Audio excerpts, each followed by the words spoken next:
Vincent Negri, chercheur au CNRS, à l'Institut des sciences sociales et du politique, qui va nous parler de la genèse et des dynamiques de la déontologie dans le domaine du patrimoine et des musées. Je vous laisse la parole. Merci. Donc moi, je vais peut-être développer un propos plus spécialisé et donc vous amener sur d'autres terrains. Je dirais que c'est d'essayer d'éclairer la manière dont la déontologie a attrapé ou a été attrapée dans le domaine du patrimoine des musées. Comment est-ce qu'elle crée des comportements ou quelle est effectivement sa fonction? Et donc, on va aborder ces questions-là à travers deux entrées. D'une part, la genèse. Pourquoi la genèse? Parce que ça va forcément nous fournir un éclairage sur les origines de la déontologie dans le domaine du patrimoine des musées. Et de cet éclairage, on va peut-être arriver à déceler la texture particulière que présente la déontologie dans ce contexte particulier également. Ce qui veut dire qu'il y aurait peut-être une déontologie qui serait produite, qui serait la conséquence d'une volonté de protection, de conservation du patrimoine et des collections dans les musées. Et puis pourquoi la dynamique? Parce que la dynamique, finalement, c'est aussi les points de rencontre, les rapports avec les normes déontologiques, puisqu'on parle bien d'un code de déontologie, donc on est donc sur une forme de droit, on pourra préciser cette question-là. Donc point de rencontre entre la déontologie et les lois qui réglementent la protection et la conservation du patrimoine, et donc en France, par exemple, avec le Code du patrimoine. Et donc de ces points de rencontre, de ces trajectoires respectives entre droit du patrimoine et déontologie, il ressortira peut-être quels sont les apports de la déontologie, quels sont les points de friction qu'il pourrait y avoir également entre le Code du patrimoine et la déontologie. Et la déontologie a souvent été mise à distance par les juristes. Et encore pas si longtemps, je dirais que vous citiez Christian Vigouroux tout à l'heure. En 2013, donc, le Conseil d'État, dans un rapport, s'est penché sur ces normes infrajuridiques. Donc, vous voyez déjà dans quel registre on se situe. Et donc, le Conseil d'État qualifie la déontologie, je cite, de droit mou, droit flou, droit à l'état gazeux. Vous voyez, donc, nous sommes en 2013, ce n'est pas si vieux. Voilà. Et donc, tout à l'heure, il a été fait référence donc, aux origines de la déontologie. Donc, le père de la déontologie, c'est Jeremy Bentham, donc, qui était un philosophe britannique. C'est le père de l'utilitarisme. Et donc, vous voyez ce qu'il écrit de la déontologie. Donc, il a publié un bouquin, pour exactement, son livre a été publié 2 ans après sa mort, puisque Jeremy Bentham, donc, décédé dans la première moitié du XIXe siècle, donc un ouvrage qui s'intitule La déontologie, tout simplement, donc publié en 1834 et réédité depuis. Et donc, l'utilitarisme, d'après Jeremy Bentham, c'est finalement ce que les individus conçoivent dans leur rapport avec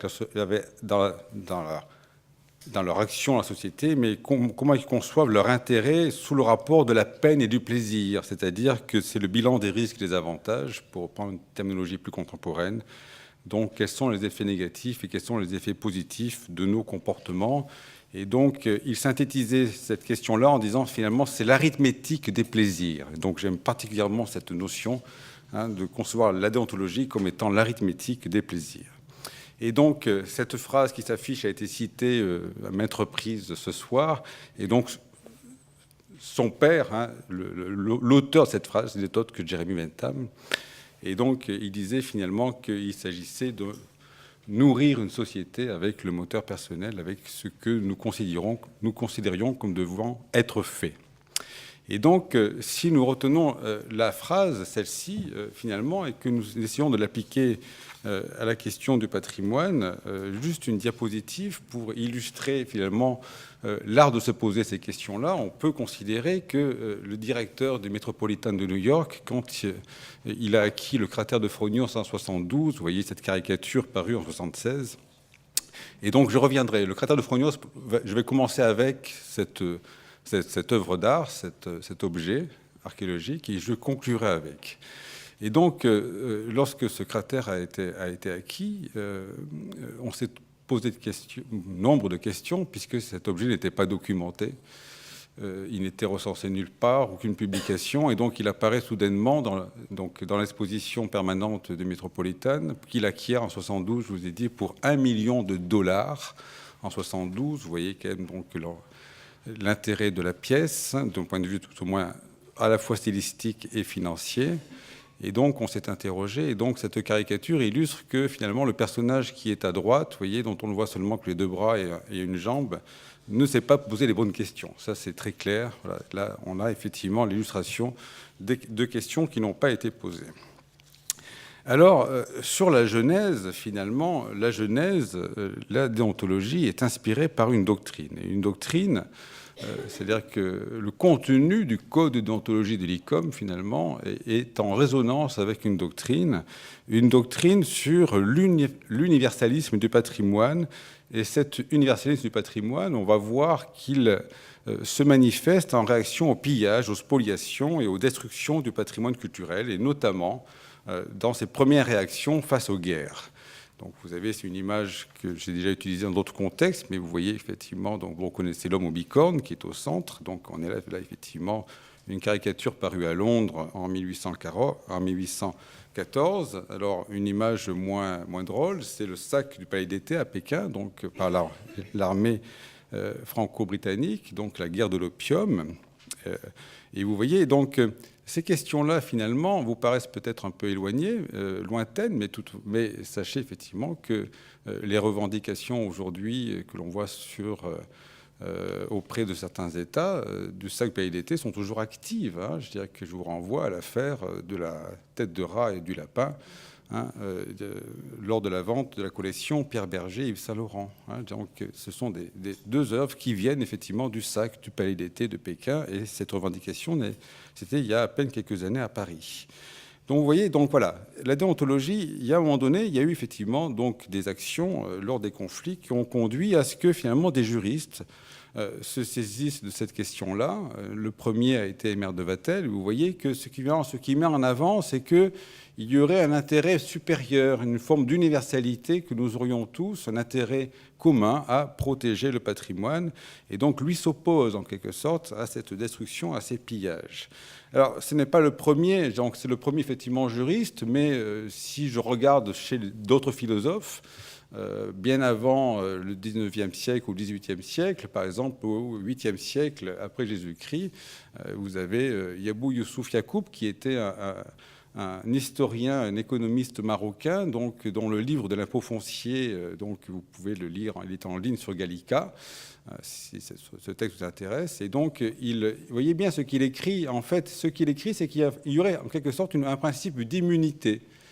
Et ce principe d'immunité, ça veut dire on doit prendre soin, on doit porter attention à la culture de l'autre, en quelque sorte. Et que, y compris dans les conflits, la culture de l'autre doit être considérée, et l'on doit donc épargner donc les biens culturels, les soustraire à toute volonté de destruction. Alors évidemment, si je reviens sur Napoléon, je dirais que celui qui s'est opposé aux spoliations napoléoniennes, et c'est lui qui emploie le terme de spoliation, c'est Quatremère de Quincy, dans ses fameuses lettres à Miranda. Quatremère de Quincy, vous voyez, il fonde cet universalisme, cette république des arts, et il dit effectivement, nul n'a le droit, conclut-il, de se l'approprier ou d'en disposer arbitrairement. Et donc, vous voyez bien, la déontologie, finalement, que l'on connaît aujourd'hui, elle est en résonance avec ces principes-là. Elle est en résonance avec ces principes-là. Et il y a donc une forme de dynamique qui s'est créée. Et donc, dans cette dynamique, finalement, autre réaction au pillage et au sac du Palais d'été, c'est celle de Victor Hugo, qui est bien connue. C'est sa fameuse lettre au capitaine Butler, le capitaine Butler demandant à Victor Hugo d'approuver l'aventure franco-britannique. Et finalement, Victor Hugo ne trouve pas ça effectivement très reluisant. Et vous voyez ce qu'il écrit. Alors, je vous ai mis quelques lignes, parce que la lettre fait 3 pages, c'est de Victor Hugo. Donc, voilà. Donc, il prend le temps, effectivement, de cogner relativement fort sur cette action qu'il juge tout à fait détestable. Et donc là, on est dans la Genèse, à mon sens. C'est-à-dire que ces propos éclairent aujourd'hui la manière dont on considère que la déontologie doit guider l'action des professionnels des musées, me semble-t-il. Et donc, ce qui veut dire qu'il y a donc une dynamique. Et une dynamique, ça signifie que finalement, il y a peut-être effectivement 3 branches dans cette dynamique de la déontologie. Une première branche qui serait justement cet universalisme, une seconde branche qui serait qu'il y aurait une obligation de favoriser l'accès à la connaissance, et y compris dans une dimension transgénérationnelle, c'est-à-dire qu'on conserve pour les générations qui nous suivent. Et puis, finalement, on peut se demander, c'est là-dessus que je conclurai tout à l'heure, si la déontologie n'est pas confrontée aujourd'hui, eu égard à certains événements récents, à des risques de débordement, c'est-à-dire que nous sommes confrontés à des situations hors normes. Je vous renvoie à ce qui s'est passé en Irak et en Syrie encore récemment, et comment la déontologie peut-elle effectivement être sollicitée dans de tels contextes. Alors, bien évidemment, c'est la manière dont nous regardons l'autre, dont nous regardons la culture de l'autre, et cette diapositive illustre bien, à mon sens, cette question-là. C'est le regard que nous portons, et la manière dont nous considérons l'autre. Alors, cette question n'est pas nouvelle. C'est-à-dire qu'aujourd'hui, il y a des agissements où, alors, ne faisons pas de l'anachronisme, on ne va pas juger ce qui s'est produit, la manière dont les collectes ont été organisées il y a un siècle ou moins, je dirais qu'avec nos standards d'aujourd'hui. Mais quoi qu'il en soit, il est évident qu'on ne pourrait plus avoir ce genre d'image aujourd'hui. Vous voyez, donc une collection privative de têtes maoris avec le collectionneur qui pose en majesté au milieu. Bon, ce ne serait pas très tendance aujourd'hui. Vous voyez bien, ça provoquerait quelques émotions. Hein, voilà. Il est évident. Alors, ne faisons pas d'anachronisme. Hein, l'ouvrage qu'a publié Gordon Roblet fait encore référence, hein, parce que, bien évidemment, c'était un vrai amateur, et donc il a publié un ouvrage stylistique, hein, sur l'analyse des styles des tatouages, et cet ouvrage fait encore référence. Quoi qu'il en soit, bien évidemment, on ne pourrait plus aujourd'hui faire ceci, comme, bien évidemment, on peut effectivement se dire que cette symbolique du butin, vous voyez, c'est l'armée victorieuse qui met au pied, hein, le trophée pris aux vaincus. Donc c'est le sac de Benin City. Donc c'est pas l'État du Bénin, c'est la ville de Benin City qui est au Nigeria. Et ce sac du palais du roi Oba à Benin City se projette encore aujourd'hui, puisque nous avons des revendications très actives, puisque certains des objets que vous voyez au premier plan, notamment les 2 léopards, se trouvent au British Museum. Vous voyez, donc à un moment donné, le Nigeria, aujourd'hui, hein, au moment où je vous parle, est en position et revendique très fortement ces objets, leur retour dans le pays d'origine. Et bien évidemment, ça pose la question de quelles normes va-t-on appliquer, puisque finalement, le premier texte qui interdit le pillage, en réaction justement aux diapositives que j'ai montrées précédemment, le premier texte qui interdit le pillage est un texte de 1899 en droit international.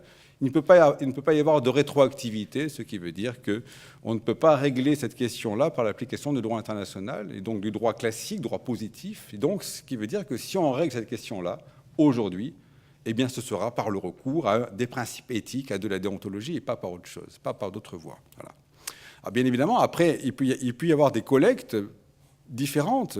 Et là, vous avez ici, excusez-moi, l'exposition en 1935 au musée d'ethnographie Trocadéro, et donc qui était dirigée par Paul Rivet. Et Paul Rivet parle du butin de la mission Dakar Djibouti. Vous voyez le vocabulaire, hein, qui est utilisé.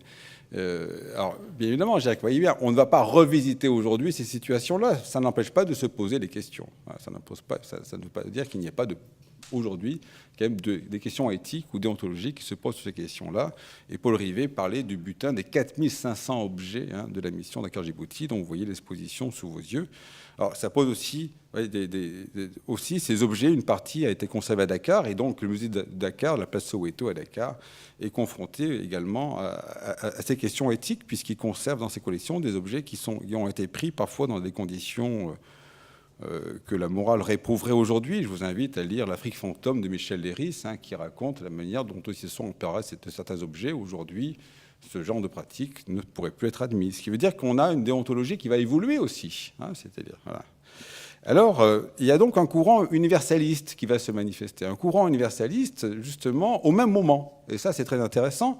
Et qui va se manifester dans l'enceinte, justement, de la Société des Nations, au sein de l'Office international de coopération intellectuelle, qui est l'organe qui précède l'UNESCO. Hein, et donc, c'est l'UNESCO version Société des Nations. Et donc, Euripide Foundoukidis, vous voyez ce qu'il écrit. En fait, la notion de patrimoine commun de l'humanité que l'on évoque parfois aujourd'hui de manière un petit peu parfois trop fréquente, je veux dire qu'elle prend pied, elle se forge dans ces années-là. C'est-à-dire qu'il y a effectivement des penseurs, des juristes, des philosophes qui disent effectivement il y a des principes supérieurs qui existent.